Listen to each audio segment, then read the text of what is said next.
Hey guys, welcome back. Today we're going to talk about the Hana SH moving coil cartridge. Thanks to my best friend Sanjay, who lives in the UK, he bought this cartridge about a couple of months ago, and simultaneously, for some crazy reason, he upgraded to a super high-end digital system. But he's also interested in analog gear as well. And he said, "Hey, I have this Hana SH model. It sounds really good.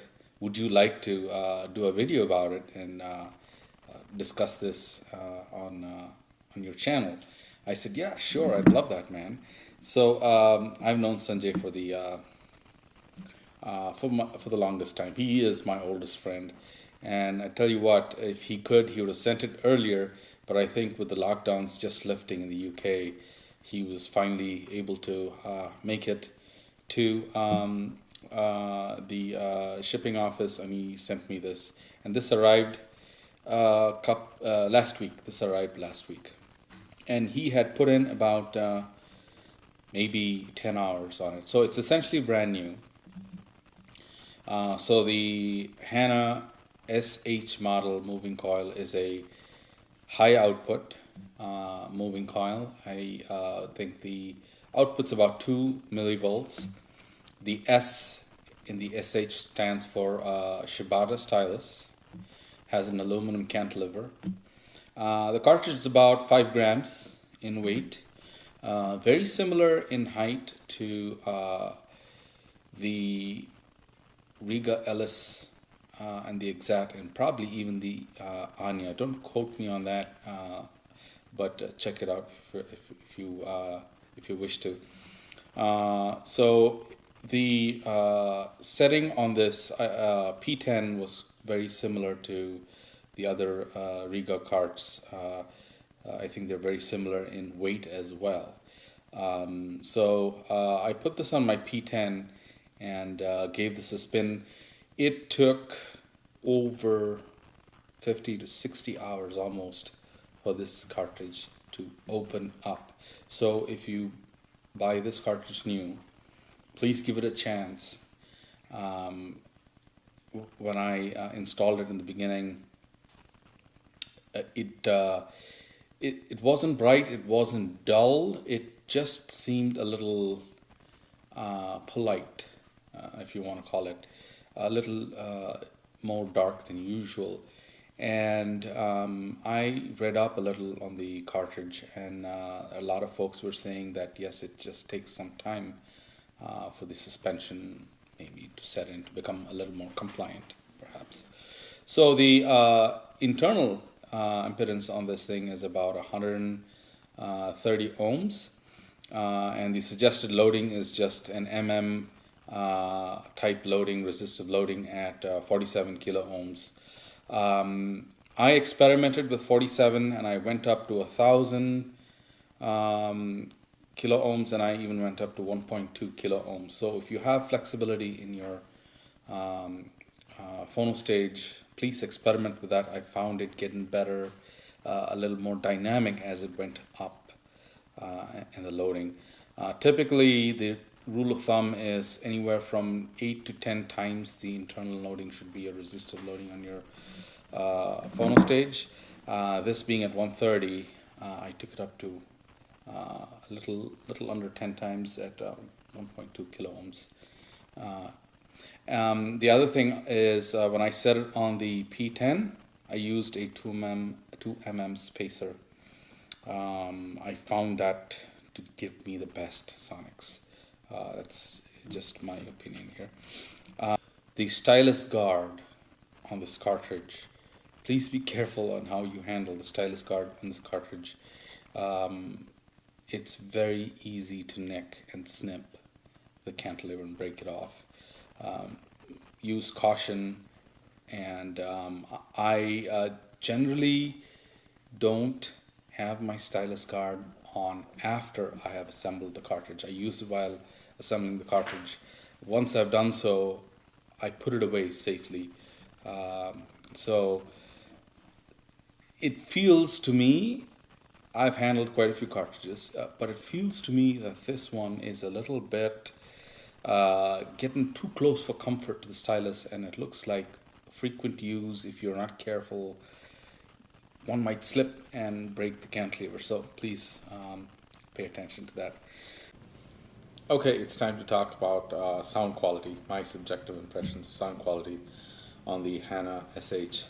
Um, so, like I mentioned, it took a good 50 to 60 hours for this cartridge to open up, to bloom and come to its self. So let's start with one of my favorite albums. We get requests, the Oscar Peterson Trio. This is again the Analog Productions reissue of the Verve label. Disc 2 has a track called You Look Good to Me. The track starts off with Oscar Peterson's beautiful, soft piano and the standing bass, and Ed Thigpen, I think, is the player here, the bass player, pulls his bow on standing bass, and the room is filled with this gorgeous sound of the piano and the accompanying bass. The mid-range is spot on, beautiful, golden, the weight of the piano.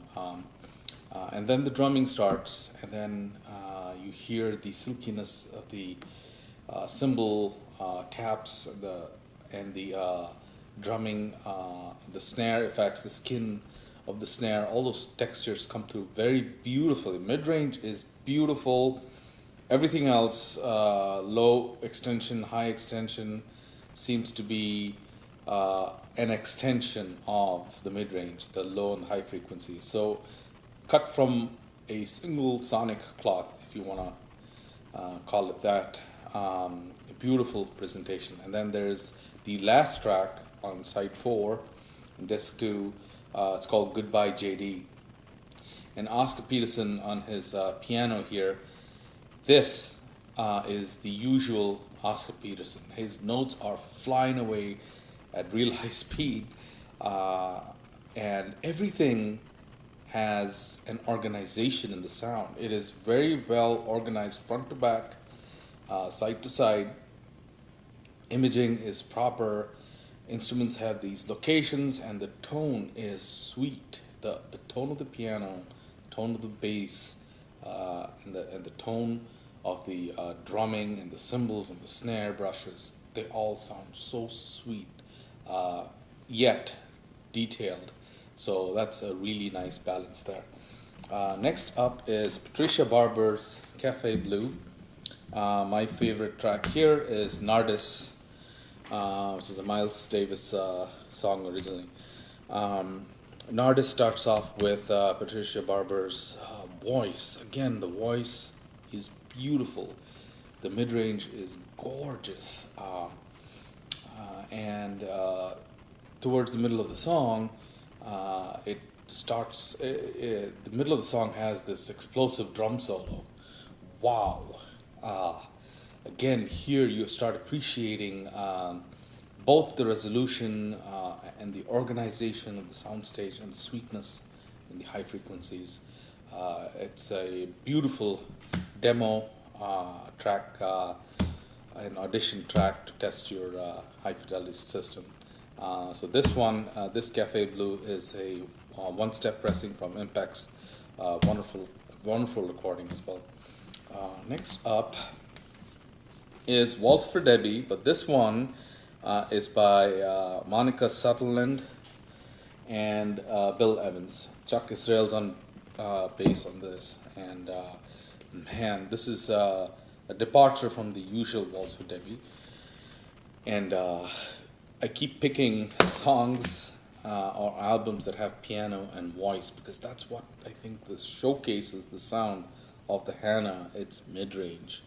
Not to say that the highs and lows are not as strong as the mid-range. They're there, they're present. There's a little softness in the bass and a little softness in the high frequency, but the mid-range is where it starts, and I think this cartridge gets it absolutely right there.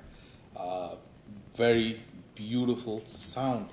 There is this song here called Once Upon a Time, and when Monica Settlement sings that, wow, it's gorgeous. And of course, Beloved's accompanying piano is wonderful here as well.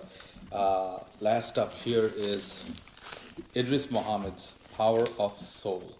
So this album has a star-studded cast, I think. On the tenor saxophone you have Grover Washington Jr., and on the piano and keyboards you have Bob James. And my favorite tracks are on side 2. They're called The Saddest Thing and Lorraine's Dance. Beautiful songs here. Again, the sound of the saxophone is so relaxing here. It has this hue and this warmth and glow that instantly relaxes you, and you forget about your hi-fi gear and you get sucked into the music.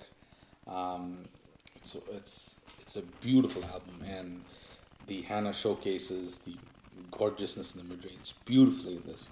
Of course, you have Idris Muhammad here playing percussion and drums, and it's got good impact.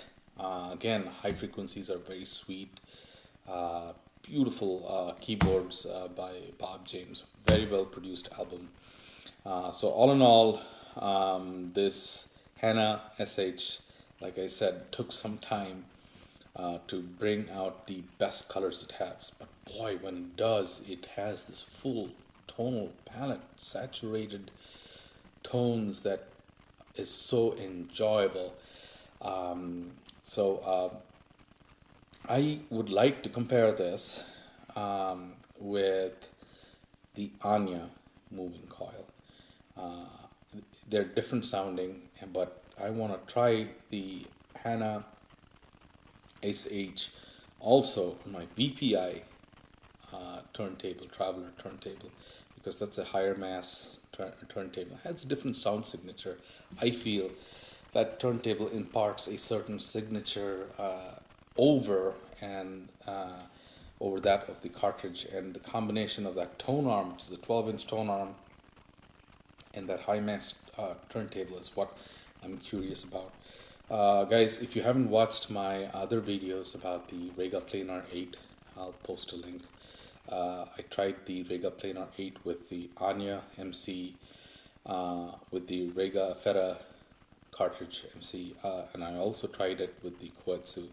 Now, the Hana SH is not quite a Koetsu, but the Rega Planar 10, which I'll post a review of as well in the link about my first part of it. The Rega Planar 10 is so good. I think it brings out the best in this cartridge. So, but I am curious to see how the Hana SH will fare on the BPI Traveler turntable, and I also want to compare the Hana SH to the Anya because I think they're very close in price. The Hana SH being $750 and the Anya being $800, pretty close in price. The only difference is this being a high moving coil and the Anya being low moving coil.